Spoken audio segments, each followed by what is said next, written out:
Hey, this last week we had an opportunity to witness an incredible event that really points to the reality and truth of a biblical worldview.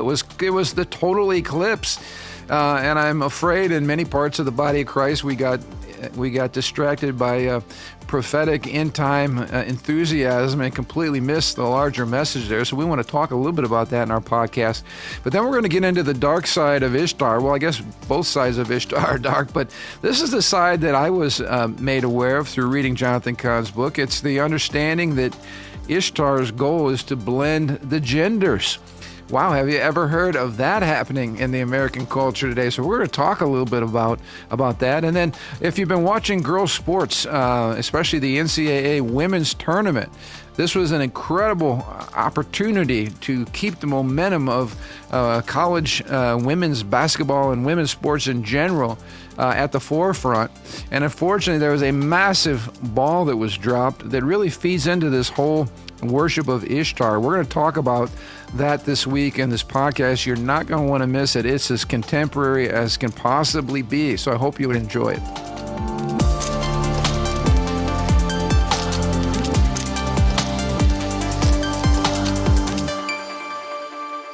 Hey, welcome to the Ron Johnson Discipleship Podcast. Am I pointing the right way? Where's the camera? I can't tell. We're looking. The eclipse is supposed to be happening somewhere in this room in the next few minutes, although I don't know. These are really, I never wore any of these. I can't handle it. You can't see a thing. I guess that's the point. Hey, we do like to deal with, well, you just said welcome to the Ron Johnson Discipleship Podcast, and I need to say, this is where current events, including the eclipse, all fall within the purview of a biblical worldview. Everything does. Everything does. You know, we, as everybody knows, because it was on the news and it was a massive historic, event, we had a total eclipse this past week. I think we were somewhere in southeastern Ohio making our way back. There wasn't much of a show, and that wherever we were, I think we were outside of whatever the line was. But I'll tell you what, we ran into traffic like you can't imagine on the way home. Obviously, a lot of people, I saw people sitting outside the local Dairy Queen, with their eating their milkshake, looking up at the sun. Anyway, this was an incredible opportunity that we had to highlight a biblical worldview. And I think what happened instead, this event, at least in some sectors of Christendom, got hijacked by a bunch of people who were trying to tie this into end times prophecy and the end of the world and the names of cities. And I mean, it really got to be quite bizarre, but unfortunately there is a large segment of folks in Christendom who get attracted to this kind of thing and completely miss the point. To me, the greatest lesson from the eclipse was the fact that we know exactly when the next eclipse is going to happen. We know the year, we know the month, we know the date, and we know the time, and we should be stopping and going, how does a universe that supposedly happened by evolution and by, random chance, how do you get a finely tuned universe from a process that's completely random and without intelligence, all right? This says just the opposite. This says there's an incredibly well-tuned universe where the planets and the orbits and everything are synchronized in such a way that we can actually determine where planets are going to be at different times of the year, and we can actually tell when the next eclipse is going to happen, which is why this was so popular. People were like, I got to get out and see this because I might not be around for the next time it happens. It was interesting. I was talking to a friend of mine, and he knew someone, heard from someone. Apparently in Indy, there was a big event. There was some outdoor arena. It might be the Indy 500. I don't know. Yep. Apparently you had to book seats like years ahead of time or months ahead of time. Again, based on the calculations. Right. But when the eclipse happened, I guess the whole arena cheered and, celebrated. Sure. And they weren't celebrating the creator, but they might not even know it. What they're doing is celebrating the precision, the handiwork, the creative ability of the creator who was able to design that so precisely that we even are able to comprehend that. And you brought up a really good point about the difference between a Caleb generation and basically the 10 spies who came back with a bad report. Talk a little bit about that, because I think it's very instructive for those of us in the church, especially as history is moving. Your perspective matters. And so either we're celebrating the creative power and design of God, or we're freaking out and wanting to know if this is going to be the end of the world because the eclipse path went through 7 different cities named Nineveh or something like that. It got to be a little bit bizarre on what we were trying to make out of this event. But share what you just shared. And I listened to a teaching last night, and it was an amazing teaching. And he just said, look, we're in a generation of the kingdom of God is going to ever expand. You go back to the dreams of Daniel, and the very last wasn't some demonic beast. The very last sign was the Rock of Ages. It was the kingdom of God, which's been advancing since Christ. Right. And he says we're in a generation of Caleb and Joshua. He said you sent 12 spies into the enemy territory, and 10 comes back and says these giants are too big. Right. That we can't handle them. But then you got Caleb and Joshua comes back and says, this is ours. The Lord has given to us. Right. Isn't that the message of the gospel? Isn't that the message of the kingdom of God? So one is on dominion and taking ground, and bringing the kingdom, and the other's on escape, retreat. The enemies are too big. Things are going to get darker and darker. God brought us out here to kill us. They accuse the Lord of all kinds of things. And I want to even use our testimony, Living Stone's testimony in the last 3-4 years, is when the pandemic came. There was a Caleb, and then there was the rest of the 10 spies' response.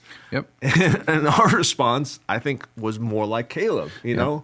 Well, and nationally, it pans out. Basically, churches that moved forward in faith and said, we're going to keep being the church, are churches that exploded. And it wasn't just Living Stones. It happened all across the nation because people are looking for faith. They're looking to follow leadership that follows the Lord and follows the Lord confidently. So anyway, I think the point's right on. And I think this was instructive as to how, number one, we can completely miss the message. And number two, get sidetracked into kind of a pessimistic in time, this is a sign that Jesus' coming is right around the corner, when really we should be occupying until he comes. We've got important business to take care of, and the second coming is going to take care of itself. We can be assured of that and confident of that, and we should be eagerly awaiting that, but we should not be distracted by the times and the seasons. I think the translation, occupy or do business until I come. Like, we got to be expanding our business. We got to be expanding our territories. We got to be infiltrating into the realms. This is our inheritance. Yeah. We're not gonna yield that to the enemy. All right, so we can put away our glasses until the next solar eclipse. I don't know if we'll be doing the show, but we'll say, hey, I don't know. We're make sure we save those glasses, will you, for the next 75 years. I have no idea when the next eclipse is coming. Anyway, yeah, I think, but scientists do. Yeah. All right. Anyway, this particular, we're moving on in our wonderful book, and Pastor Andrew, why don't you show everybody that, just for people who might be tuning in? The Return of the Gods. Return of the Gods, Jonathan Cahn. Up to this point, it's been very eye-opening, and I encourage everybody to read the book. But we're entering a place now, a chapter now called The Transformer. In fact, that's what we the title of this podcast. And this is where it starts to get really, really, really eye-opening. Because, when you look back, at least from my perspective, you look back historically, he's been talking about the dark Trinity. And we started with Baal, and Baal, the rebel, the revolter, the eraser of the lines, the god of apostasy. We've seen that in the Old Testament, and then we've also seen that in America. So no news right there. The whole 60s revolution and everything. And then we see who came next? Who am I missing? Baal, Ishtar, and then Molech. Okay, so we got Destroyer. the Moloch, Ishtar and Moloch, but this is the other side of Ishtar. So Ishtar was a whole sexual revolution. And again, we've seen that in America, so we could follow and track that. And then logically, when you go through a sexual revolution, you erase all the boundaries, you divorce sex from marriage, you're going to have unwanted children, unexpected, unintended pregnancy. And so it's a logical consequence that you're going to be embracing abortion. And we talked about Moloch, and we talked about the 60 million plus babies who have been sacrificed on the altar of Moloch in America today. So all of this is as contemporary as can be.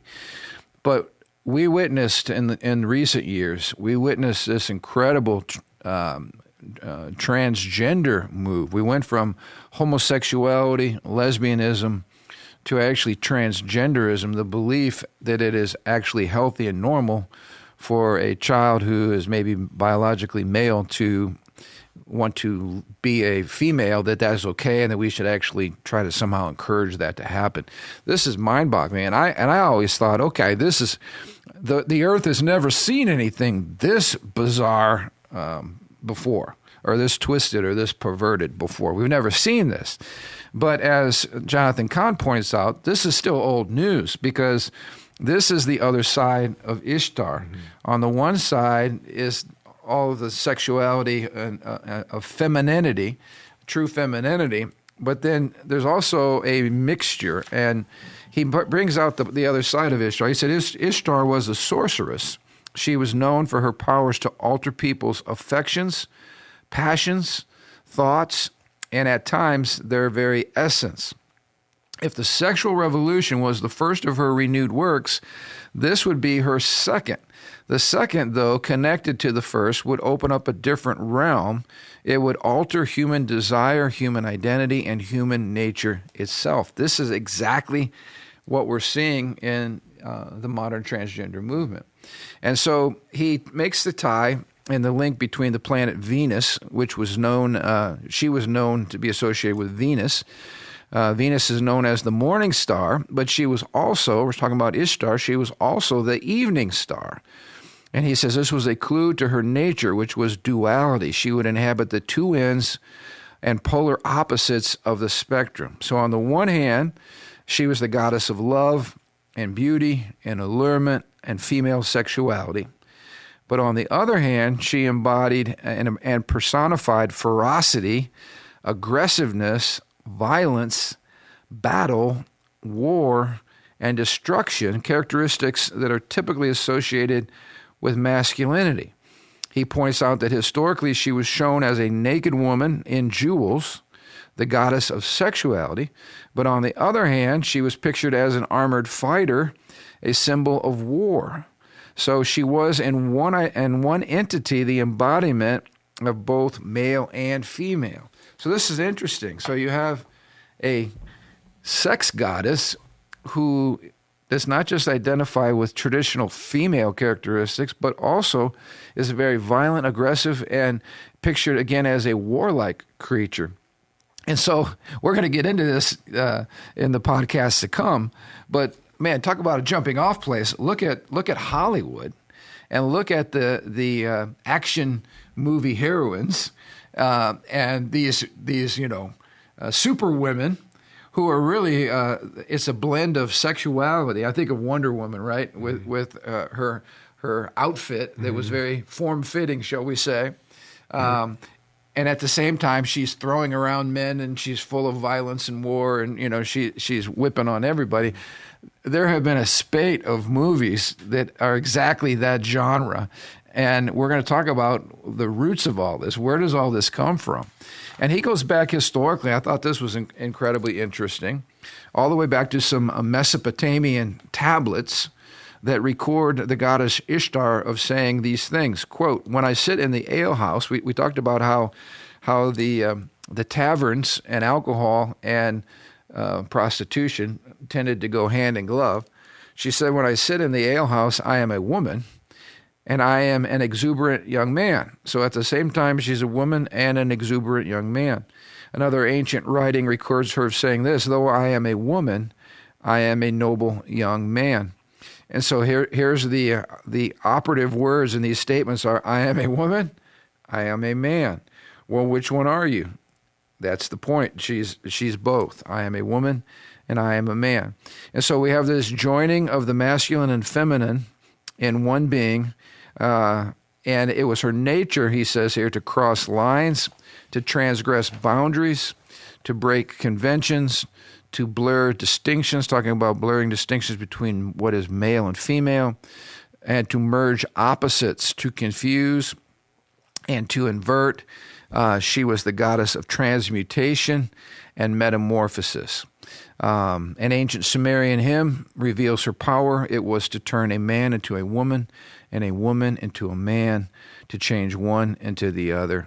And so she has the ability to turn male into female, female into male, and to blur and bend and merge and invert the two. Pause. Have you seen any of that in our culture today? Yeah. I mean, this is amazing to me because, again, I felt like what was happening, at least on that particular edge of the movement, the sexual revolution, I thought that was like, wow, this has never been seen or done before. And to find out this is old school. This is the other side of Ishtar. The merging, the blending of the two sexes, kind of the androgynous movement, right? The what is a man, what is a woman? You know, Matt Walsh coming out with his famous a little movie asking that question and finding a whole generation of progressives who can't really answer what is a woman. How did we get to this place? Well, this is the spirit of Ishtar. It's interesting to me because two thoughts. One is, the heart of Christ, it says, hey, imitate me, be like me. When you worship me, you become more like Christ. Like our call is to become more like Christ, right? So a central doctrine of Christianity is when you worship your God, you become more like your God, right? And that's how it should be. Like God wants us to be perfect, for I am perfect, right? But the imitation of that is also true for these lesser demonic beings.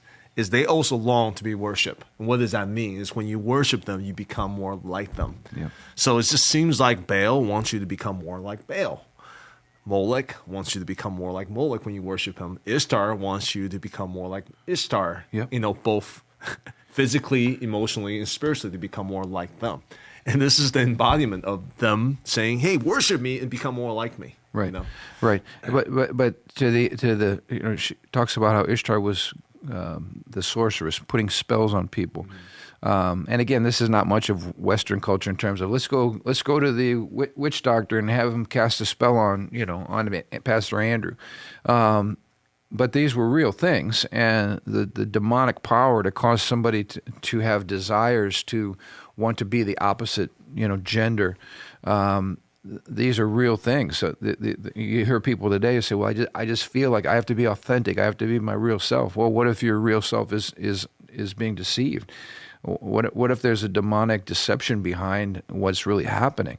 And what if the desires that you have been hijacked, so to speak, and you're expressing yourself in ways God never intended you to express yourself? Well, and this ties to my other point is, even Matt Walsh and those guys who I've never seen the documentary. I've seen plenty of highlights on my YouTube channel, but what is a woman?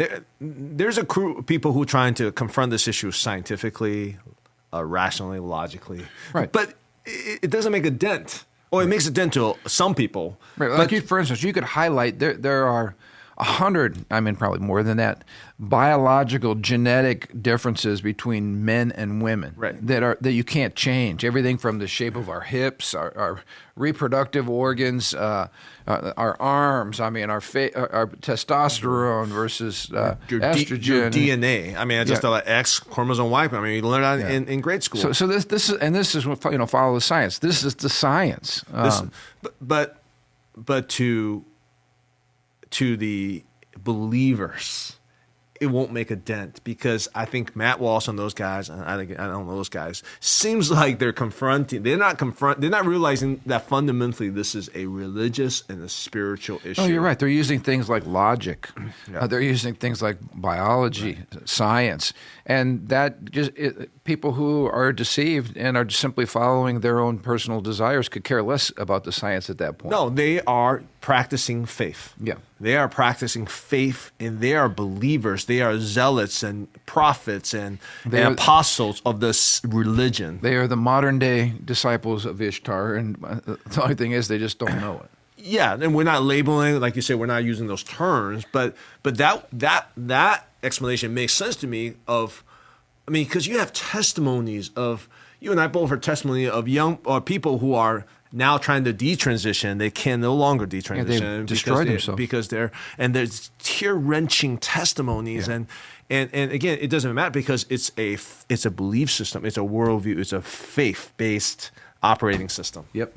Now, I love, again, the Christian worldview speaks truth to every situation. And so it should come as no surprise that every week we could talk about something that's happening in our culture that the Bible and biblical worldview shine light on, right, and make sense out of.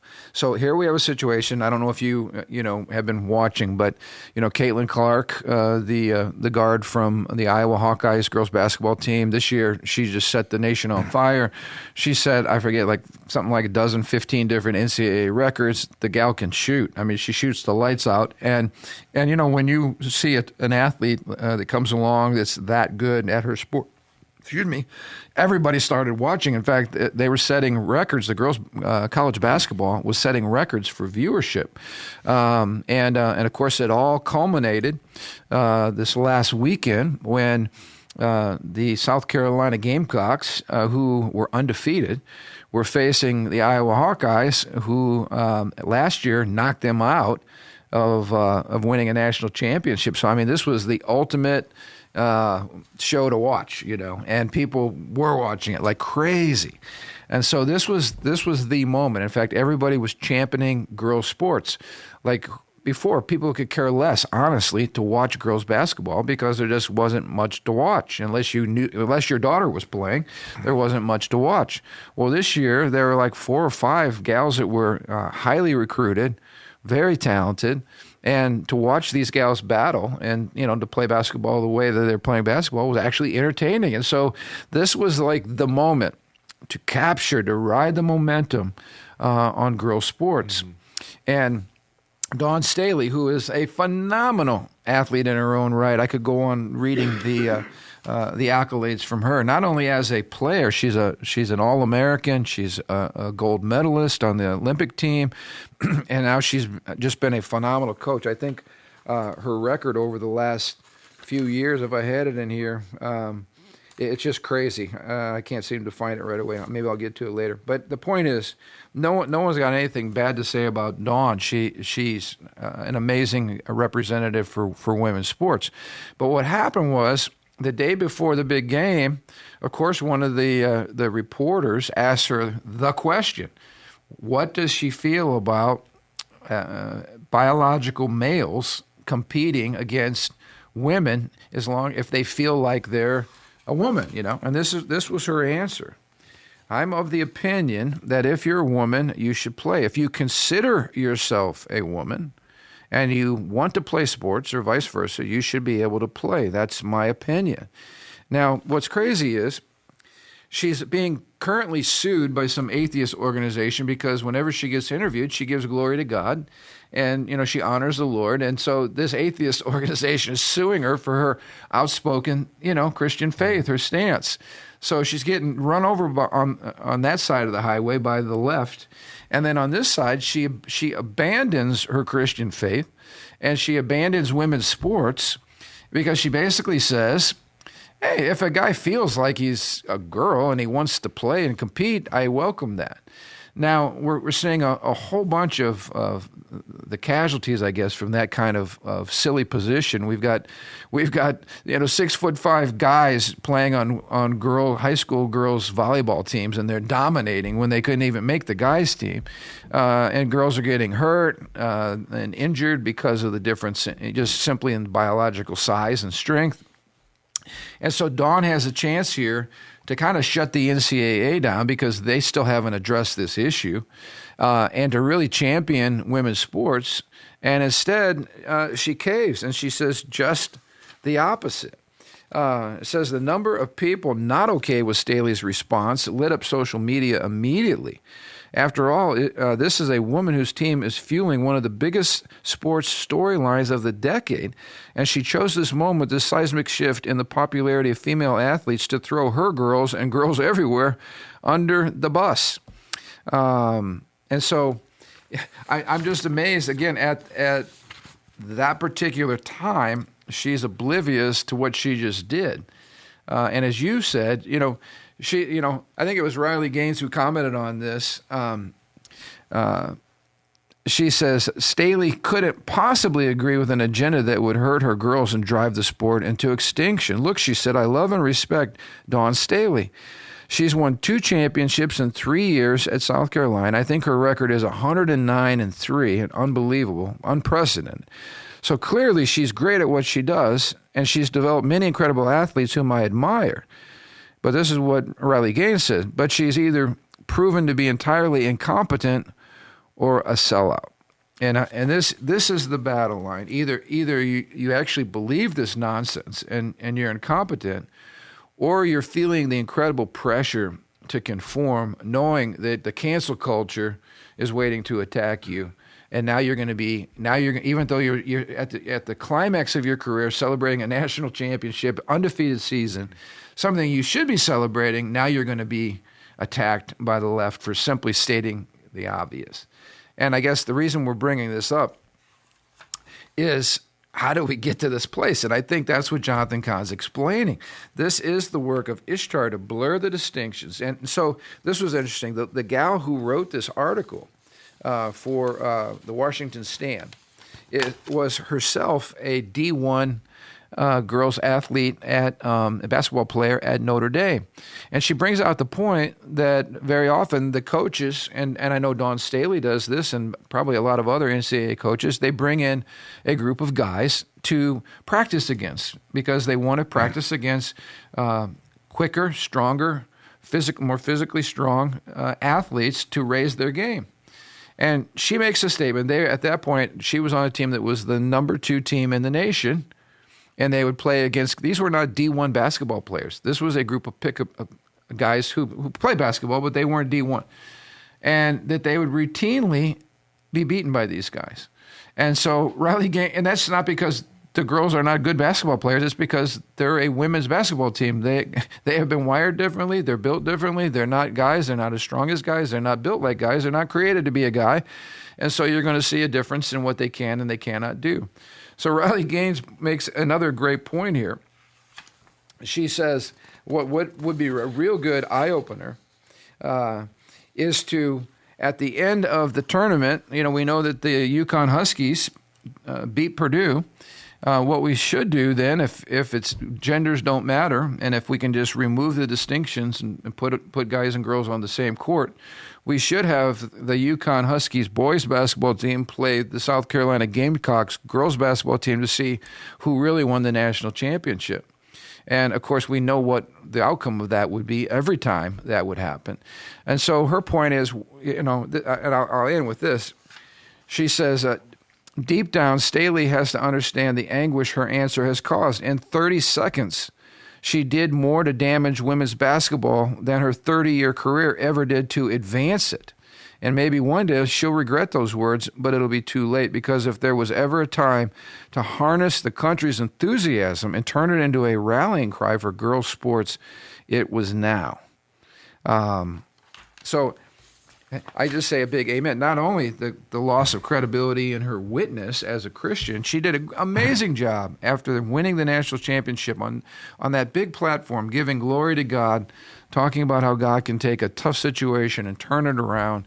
They had a disappointing loss last year, only this year to win the championship. So she gave. If all you heard was that speech, you'd be going, "Wow, way to go, Dawn! That is an incredible testimony." But 2 days before, or a day before, it was all ruined by this woke comment about biological males competing against females, which anybody with a brain can tell you this will absolutely lead to the extinction of women's sports. At some point, there just simply will not be women's sports. And she also takes to task all of the woke crowd of female athletes who are Hall of Famers, who are now embracing biological men competing with the women, saying, you guys are already in the Hall of Fame, but you wouldn't even be a household name in your sport if you would allow men to compete against you when you were playing. So she's taken them to task like, it's easy now that you're in the Hall of Fame, but you are absolutely pulling the rug out from underneath every other young girl who's going to be faced to compete. She said, what if David Robinson, back in her day, David Robinson, of course, the San Antonio Spurs Hall of Famer, 7 feet tall, or even Zach Edey on Purdue, 7'4". What if Zach woke up one day and decided, you know what, I feel like a woman. I think I'm going to go play for the Purdue Boilermakers women's team. I guarantee you, the Purdue Boilermakers women's team, even if all they had was Zach Edey at center, they would win the national championship for women. No one's going to stop Zach Edey, on a women's team. Yeah. And so that's the whole point. But we get back to, this is the result of something, because this is so lack of common sense. As you said, this is a cult. This is a religious cult. And that's the only thing that can explain how we've got to where we are. And I don't know Dawn Stingley. I didn't even know. Yeah. I never heard of her. I didn't even know her record. But I mean, when I heard about that, my first thought is, this is the national championship, before the national championship. I believe the Iowa coach was asked the same question. Her response was like, this is not the right time to have to talk. Now, she didn't say yes or no. Yeah. So all she did, and I'm glad you brought that up. Mm-hmm. She was equally wrong, because she had a chance to champion women's sports, and she just chose the silent, cowardly treatment. She knows what's at stake. And so when she kicked the can down the road, she did not help women's basketball either. She had a chance to really, really, again, celebrate what it means to be a woman. And instead of giving the wrong answer, she just gave no answer, which is equally cowardly. Well, when I read that article before the game, my first thought is, man, if I'm trying to prep for a national championship game, why are you guys asking me this question? Which, if I answer according to my conscience, you guys will start attacking me like crazy. And every outlet is going to attack me like crazy. And then now I have to have this other answer. I mean, they were put into that spot because of the cultic nature of media today, right? I get it. But think what would have happened when you have two of the premier coaches from two of the premier programs who come out with a unified common sense answer. You know what? This is women's basketball. This is our time. This will all be destroyed if we allow mediocre men. In fact, go ahead. Well, I was going to say, here's the other thing I thought. I bet their bosses all agree with the agenda. The sports, the dean of the schools, they might lose their jobs. Now, it will be interesting if they win the national championship and they answer wrong and then the dean fires them. Now there will be, that's a calling, and they did not step up to that situation. That's my first thought, is the school probably all buy into that agenda. Oh, the school does, and you got the NCAA. That's incredibly woke. In fact, the head of the NCAA still has not conducted a study as to what's at stake. They're just following woke ideology. And maybe we can end with this. It says, in the meantime, Gaines said, talking about Riley Gaines, who was the swimmer who lost her bid at a national championship because of a mediocre male who outswam her. But she says there, I can't help but be bummed for those girls knowing that Dawn Staley would trade any of them for a mediocre boy with an identity crisis. That's about what happened. The other thing I want to share is, that's why discussions about to believers, to people who say they conform to the scripture is so important. Because, again, I don't know the coach, but I wonder, is there anyone in her life sharing with her and say, hey, there is boundaries that God has created. Yeah. And those boundaries, and the enemy is all about trespassing those boundaries.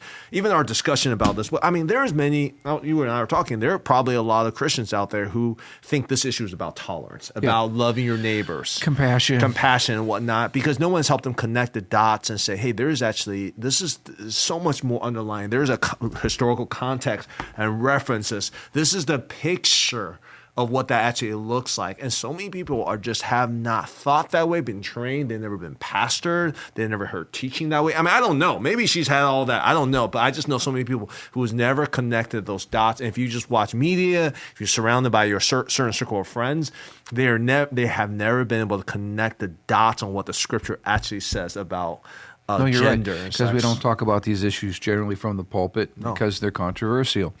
The other thing I'll mention, you talked about Joshua and Caleb earlier. Joshua was famous for saying, choose this day whom you're going to serve. But as for me and my house, we're going to serve the Lord. I feel for Dawn Staley because she's like standing in the middle of an interstate getting run over from cars going both directions. I mean, she talks about Jesus and the left attacks her for mixing the separation of church and state, right? But on the other hand, when she absolutely mentions Jesus out of one side of her mouth and then embraces transgender ideology out of the other side of her mouth, she's clearly not representing Christ at that point. And so now you've got the conservative or the Christian camp that are saying, Dawn, what are you doing? And so that's the problem when you try to please people.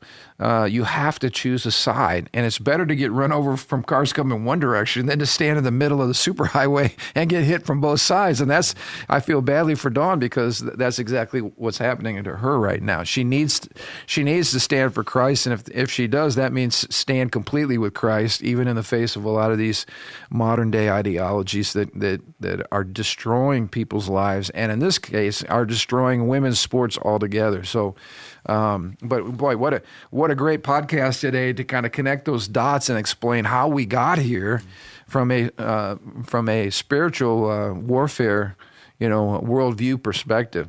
And as you said, it doesn't make any rational sense. These are universities. These are places of higher learning.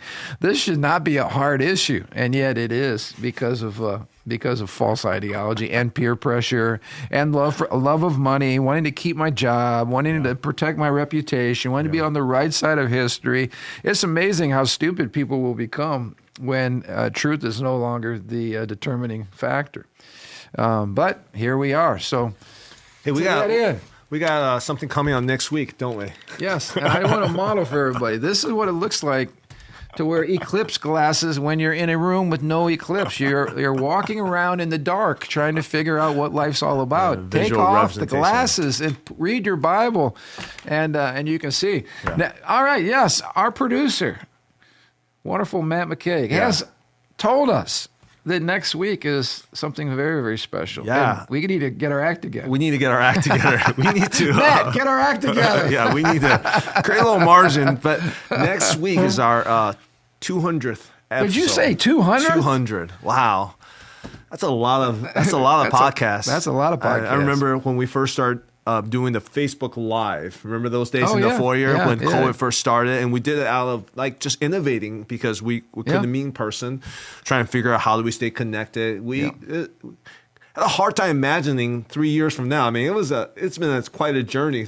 Yeah, it's neat how good things can happen out of trying times. Trying times and innovating and creating and just plowing through and seeing what's next. We had so much fun. We're like, hey, let's do this once a week. Yeah. And a lot of it because of your encouragement. Yeah. Even when we start meeting in person, so many people said, hey, don't stop doing that. We're like, I guess we could keep going, right? Yeah. Well, we did. We provided some great historical perspective during the pandemic of other times in American history when there were pandemics, and Anyway, I thought we spoke to the issues, and that's what we're still trying to do is speak to the issues. So, we're going to be broadcasting live from an unannounced, undisclosed location somewhere on the grounds. Yeah. And we're going to have some fun next week. But hey, we would love to hear from you too. There's not a Sunday that goes by that I don't have somebody come up and talk to Pastor Andrew or myself just about the podcast. So we really appreciate your enthusiasm and the feedback that you give us. We'd love to hear from you. So if you want to weigh in on any of our media sites where the podcast is, we'd love to hear your feedback. Or email or text, if you're from our church family, you know how to reach us. But so next week, we're going to be crafting a very special 200th podcast celebration. We should be doing that. We will be doing that. We need to set up a meeting between now and then, figure out what that looks like. In the middle of all our meetings. Yes. Anyway, All right, so you don't want to miss it. That's the point. Yeah, you don't want to miss it. We're not sure what you could miss, but you don't want to miss We it. don't know what it's going to be. It's going to be good, though. It is. All right. We're going to continue to live in the joy of the Lord until next week, and we'll bring the joy then. We'll see you next Thursday.